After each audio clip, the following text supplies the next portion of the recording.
All right, so do you ever get bored of like getting copious amounts of gold, jewels, finery, art pieces, sculptures, Every now and then. Yeah. It's just too shiny after a while. Well, it kind of loses meaning a little bit. After a certain while, it's just, oh, hey, more gold. Thanks. I'll put it to the pile. It's useful, but at the same time, it's not interesting. Also, it's a little bit weird when you help out a little farmer peasant and he repays you with, 500 gold. You could have used this to save your farm. You could have used this to save your farm. You could have retired on this. What are you doing with 500 gold? You could have built, a small house in the city and then paid a bunch of hirelings.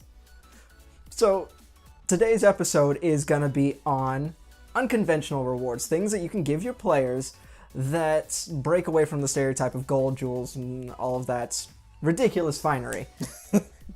So, we brainstormed a few weird and zany things that you can gift your players with for varying levels. You can obviously tweak them for whatever level they are.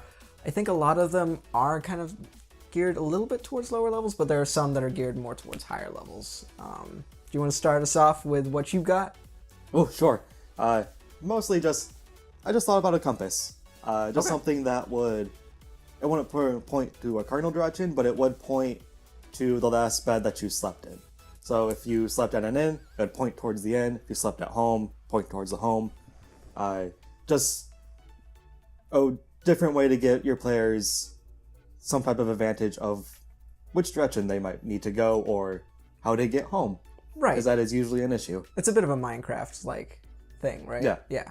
I think that's a good idea, especially if they're operating out of a specific town, at lower levels, and they started venturing off into the wilderness. Mm-hmm. It's definitely easy to get lost. Oh, yeah.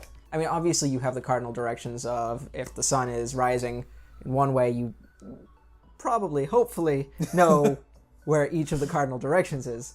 But at the same time, if you go in a cave and exit out somewhere else, then who knows where you are. So, yeah, I think that's actually a really good idea. I was thinking that, if you maybe didn't sleep in a bed for a night, maybe it would just spin in a circle. Okay, so it resets at dawn, you think? Either it resets at dawn or something, a little bit of a tweak to it, just so it doesn't always point to a bed. So, if you slept in a bedroll that night, maybe it won't count that. So maybe it'll be to the last place. Like the last proper bed. Almost like it homes in on wherever it's set down for a little bit. Okay, that kind of makes sense. Almost like there's a little bit of a trigger or a switch or something. Yep. Okay, so that actually makes things a little bit more interesting. Yeah, just so it's not really powerful thing, but just not so it always gives away a location, I guess. Yeah.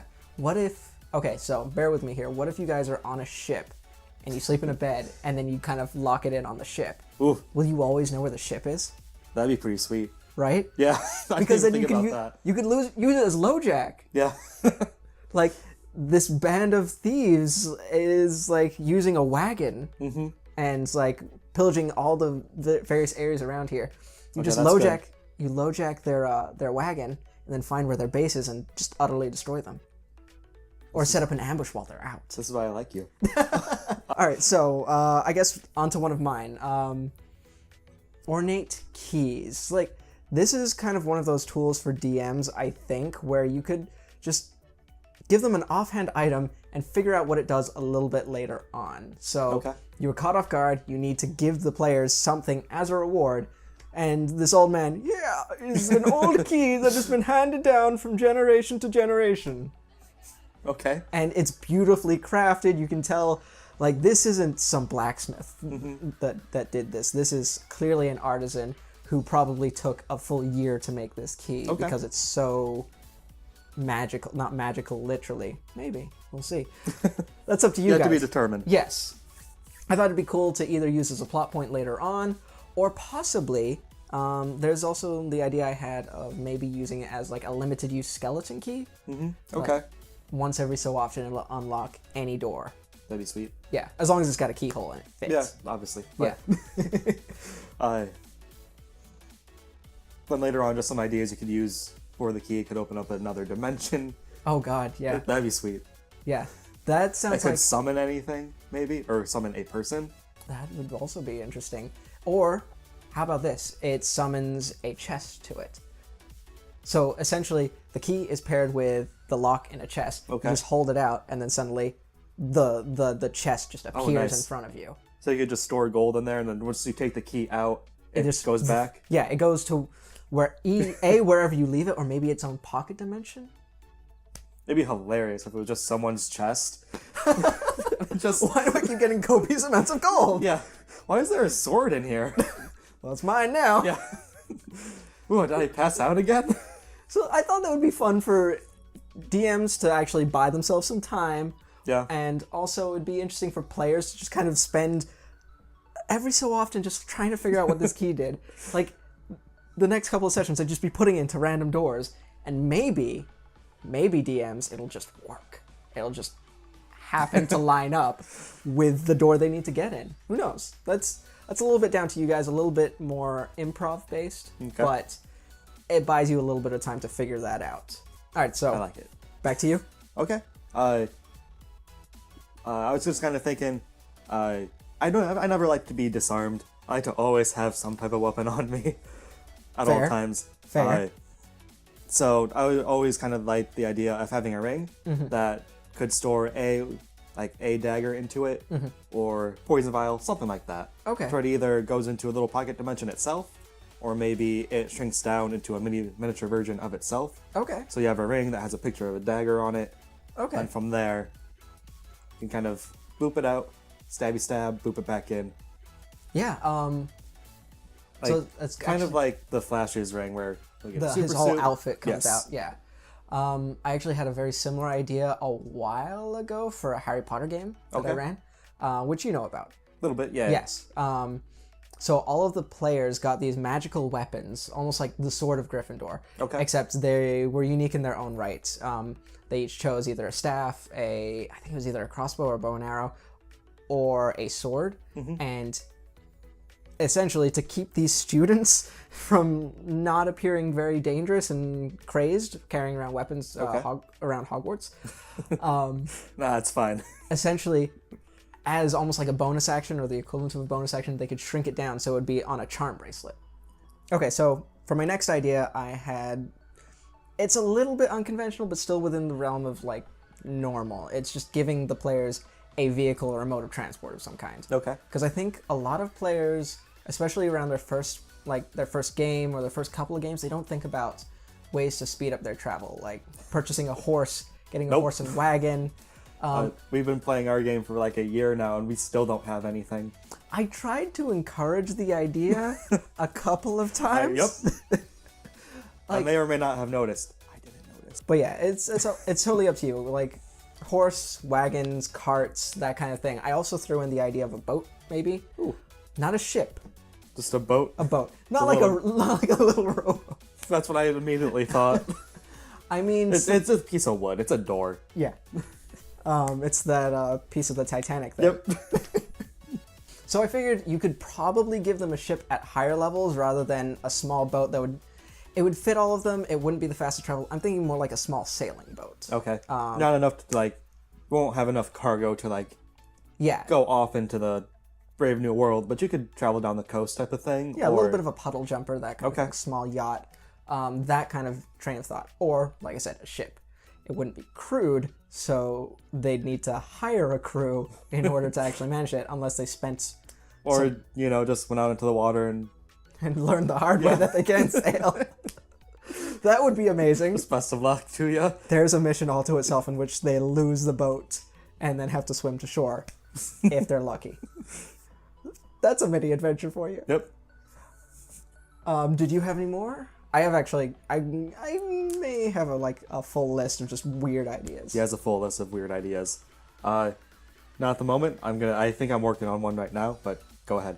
Okay, so next one is pretty standard actually. I don't think it's that unconventional. I think a few DMs already use this as an idea, which is essentially trading skills for skills. So you lend your hand to whoever you're helping out as almost like a favor. You help destroy this goblin infestation, whatever, something which is part of your campaign. And then as a reward, instead of gold, this old soldier or whatever they are, maybe a thief that's now retired, an assassin who's no longer in the profession, trains you for a little bit, teaches you guys a feat or gives you guys a proficiency, Okay. maybe teaches you Thieves' Cant. It would require a little bit of downtime, but depending on the feat, depending on the proficiency, it can be like a 1 or 2 day thing. Like, Okay. You get it in a couple of days. Obviously, Thieves' Cant would probably take at least like a full week, but there are a few feats in there. Like, I'm thinking maybe even the mobile feat gives you a little bit of extra room of movement. Every time you make a melee attack, you can move away without having to disengage, as well as going across difficult terrain while dashing doesn't slow you down. That's achievable in 1 or 2 days, maybe, I think. I might make some rolls just to see how quickly everybody kind of... Catches up to it, learns Exactly. it. Yep. Yeah. Like, either dexterity, intelligence, wisdom, something along those lines. Okay. Whether their body can take it or their mind can take it. One of those things. Or maybe like Tavern Brawler. That's a feat, I think. Everyone needs that. Yes. Either that, or if it is a retired merc or retired assassin, something along those lines, maybe they don't have the money, but they'd be willing to pay it back with their services. Like, they start working with you as an indentured servant until their debt is paid off. Okay. So you could consider that to be about a month or so, depending on how much loot the party gets. Because he's getting a share of the XP too. Theoretically, he might get some of the loot. And figures, okay, you guys have defeated a dragon, you've gotten all this gold. I helped you with this, my debt is paid, I'm going. Laters. Exactly. Okay. So that can And either... it throws in a little bit of flavor to the Yeah. campaign of, here's this random dude who's going to be around. Yeah. Just, And it might also make the party start to, like, watch their morals a little bit now that somebody is keeping an eye on them, so to speak. yep. Especially if it is, like, a retired guard instead of... A retired assassin is maybe going to be a little bit more liberal. He's also probably going to be a bit of a devil on the shoulder. Like, Excellent. yes, kill them. Unleash your power. I feel like that's just you, though. What can I say? It's a little bit more interesting that way. Yep. But, again, you guys have to just be aware of your DMs. Players, be aware of your DMs, what their habits are, and be aware that sometimes they may push you, like, just nudge you in certain directions that you don't have to go in. The DM just thinks it'd be interesting. He is the devil or the angel on your shoulder. Yes. One or the other. Never both. Okay, maybe sometimes both. Best thing about me is I usually do the stupid thing before you have a chance to think of it. No, I just look at you and I know you're thinking it. Yeah, I It's just start laughing. Yep, it's gonna happen. Yep. So also, kind of going along the same vein, the players could get a plot of land, either from the person they just helped, like, here, I have this spare land that I'm never going to use, or I don't want to farm anymore. Somehow dragons being in the area has made farming a little bit more dangerous, so I'm just going to, take this little shack, or I'm just going to go on the road, Get out. get out while I can. You can have this land, or it can be awarded to you from a noble. Okay. So depending on the player level, essentially you get different size plots of land. If they're higher level, obviously you give them a huge plot of land. If they're lower level, maybe nothing too big, something small. They could build like a small tower there, considering it's such a constricted space, or set up shop there and maybe run the farm themselves. Get that indentured servant to help set up the farm. Maybe, yeah. I figured an empty plot of land is going to be interesting because even though it's a bit barren, it's a bit plain. You can do pretty much anything with it. Exactly, it's got potential to Yep. it. I also thought that if the party decided to build on it, maybe there was a crypt or a ruin underneath. That'd be sweet. Exactly, maybe the land was cursed and that's why. Just clear out the infestation and then, hey, not cursed land anymore. Or if they just never investigate the land and just build, 2 years later, there's a crypt under here? And zombies just start pouring and pouring out. That's a mission all onto its own. That's its own little mini side quest. They just never thought to check where the zombies came from. Yeah. They just... So it's a bit of a reward. It's a bit of a oopsie. Oops. Yeah, okay. Also kind of on the similar vein as well. You can tell I make iterative ideas. I kind of go, okay, what's a spin-off of that idea? Kind of going along the same vein is what if they gave you their farm, or they gave you a share in the farm, a share in the business. So you could get a tavern owner who's fallen a bit on hard times, can't pay you guys for helping out, but hey, you can be an equal share business owner. Like, you as your group, as one entity, gets half the business, I get the other half.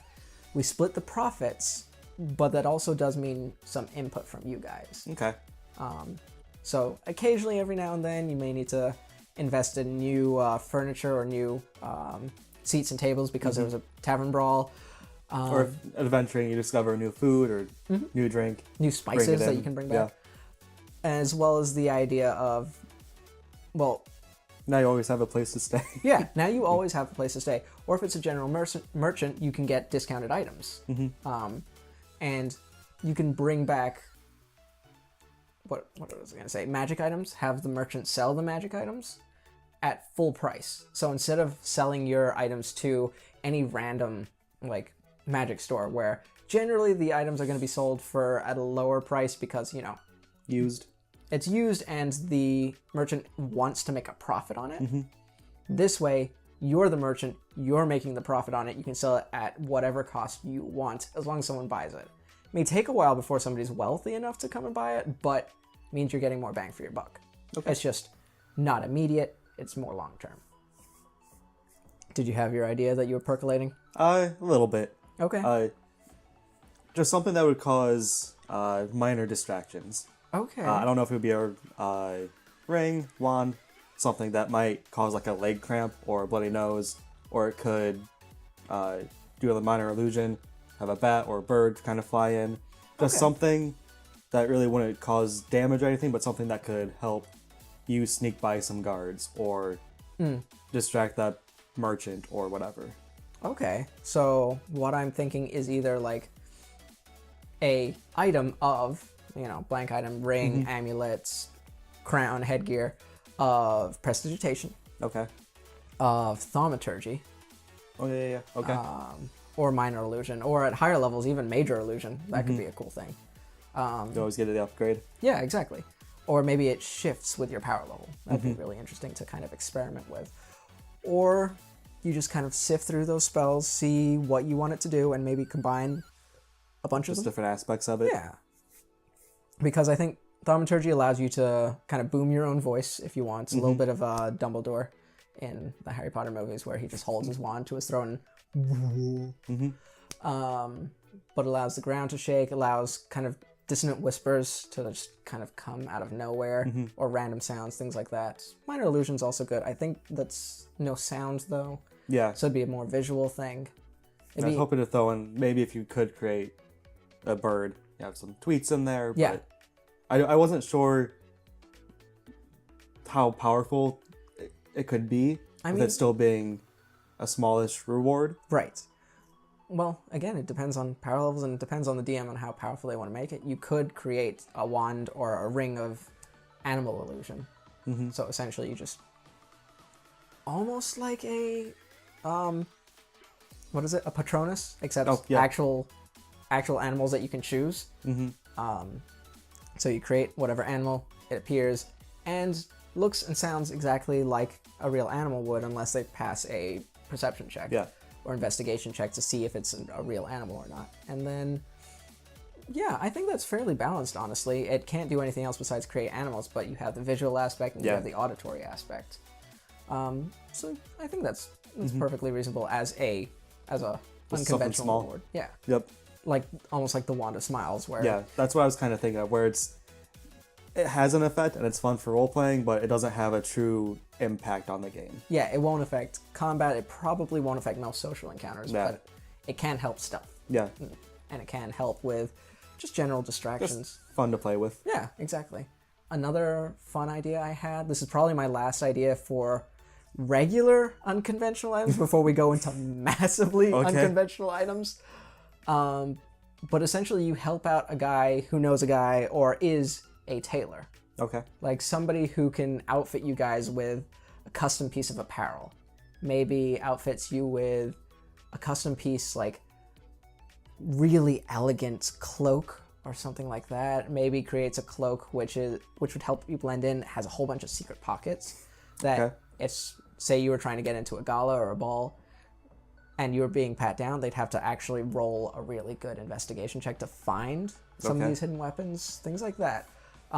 Or, you know, just you have some fancy clothes that fit you perfectly and you can more aptly and easily blend into royalty. Because for the most part, sure, you can buy some fancy clothes, but if you're of a different size, then the clothes aren't quite going to fit. Somebody with a high enough perception check is probably going to notice you don't quite belong. Like something's throwing them off. This would help kind of negate that. Okay. That'd be sweet. Yeah, again, not a huge reward, but at the same time... It can come in handy for different missions. Yeah. Not all the time, and but something. It's a nice little treat to help the players feel a little bit special, I think. Okay, so we've dealt with the regular unconventional rewards. Okay. But let's say we want to really go out there. Something that completely comes out of left field, throws your players a little bit off balance, but it's still a reward of some kind. Do you have anything in that train of thought? Not really, not right now. I know you have some things I want to hear. Yeah. So the first one, I don't know why I thought of this, but essentially a hand in marriage. It kind of goes off that actual hand, or if you want to go that route, here, have a hand. As long as it's not the hand of Vecna, because that's a game changer. The hand of Vecna with like a wedding ring. What I was thinking was kind of that old-fashioned idea of, thank you so much, as a reward, take my daughter to be your wife, or take my son to be your husband, you know, that kind of thing. It's fine. It's a little bit dated, it's a little bit old-fashioned, but it is a medieval role play, so I thought it's not too unlikely for that to happen. It would provide an interesting role play aspect as well. Yeah, depending on what player you put it on. Exactly. Well, as well as the fact that what if this this guy or woman doesn't want to be married and is very like fought up over it, or is totally into the idea. That would be far this is their day. Yeah, it's like, I get to marry a hero. Yeah. I wonder how much gold they have. Exactly. There's also the idea of maybe this is a wealthy family.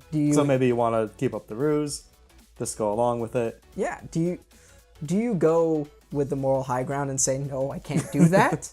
Or do you go for the money? What if this daughter isn't actually the person's daughter anymore? What if it's a doppelganger? Yes, pretty much. Oh, that would be a little bit unfortunate. Would the marriage count? Yeah. I guess it's a mini mission that the DM would kind of have to figure out and see. It would give them a new plot, a little submission a little later on. Let the doppelganger kind of percolate a little bit, gather intel with their mind read ability, maybe start posing as the spouse. Yeah. And going around the town and saying, like, I'm a hero, you better give me this free stuff. And then a bunch of people come in later saying, hey, what's the deal? Why are you extorting all these people? Yeah. You guys have been going through some rough stuff. You've been delving through dungeons. You're covered in mud, cobwebs, God knows what else. Blood, gore, and whatever that green stuff is. How many layers of blood? Yeah, exactly. You guys just need to relax. And as it happens, there's this resort island that you could go to, almost like Rhizone from Star Trek, where Rhizone is essentially this planet, which is a resort planet. It is beautiful, it's perfect, the weather is always just right, and you go there and it is just heaven. It's just like, it is, you could make it a little mini mission, like something happens, some people take the wallet. That's already going through my head right now. Or you could just treat your players. It depends entirely on the DM what they want to do. Well, treat your players or treat your DM. Either way. One way or the other. It's an idea to throw out there. You could just... Because my mind went to cannibals, my mind went to... Yeah, it's a... You can't escape. Or maybe, if we want to go... Jurassic Park, I mean... Or it's Spooky Island from Scooby-Doo, the movie. All of the people, like, you wake up the next day, they're all zombies, like, mind-controlled and wanting to take your soul for some weird ritual. There's so many possibilities. I hate Scrappy-Doo. All right, so going back to the idea of the adventures have been through a lot, so, you know, have a spa day, have a vacation day. How about they've been through a lot, so have a therapy session so you can stay sane. But... Like, essentially, it's kind of the same idea. You're being given the idea that you're going to a spa or therapy or treatment center, and when you turn up, it's essentially just a bare room, and you sit down with a therapist and work out some of your issues, because Lord knows what adventures have been through, How many people you've killed? How much PTSD they must have. The strains, like, any kind of like war mental disorder they've probably got like at least 2 or 3 of them. Granted, this is a game, so a lot of people probably don't think about that, but yeah, like you've had to butcher an entire camp. Yes, it was for self-defense, but there's a lot of blood and it's on your hands. It's literally on your hands in the therapy session. You're trying to clean it. Yeah, like what do you do? Yeah. And so this small little town of villagers think, okay, we can't afford much, but we have got a therapist in town. What if we just direct them there? Okay. That was just a random idea. Like, it's definitely very out of left field. Yeah. The But- players are definitely not going to know how to handle that. No, but I thought it'd be fun. Yeah. Also, it kind of like, it stretches things a little bit because this is a world where there's a lot of magic and not a whole lot of science. Mm-hmm.